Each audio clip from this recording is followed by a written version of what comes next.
Staying calm doesn't come naturally when you grew up in chaos. When our nervous systems are wired for survival, any big emotion, ours or someone else's, can feel like a direct threat. That's why you might feel an overwhelming urge to shut down, emotionally numb, silent, and detached, or lash out, yell, blame, and control. It's biology, not brokenness. You're not bad at staying calm.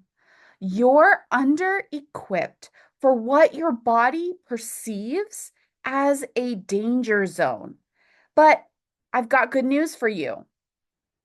If your nervous system learned survival, then guess what? It can also learn safety.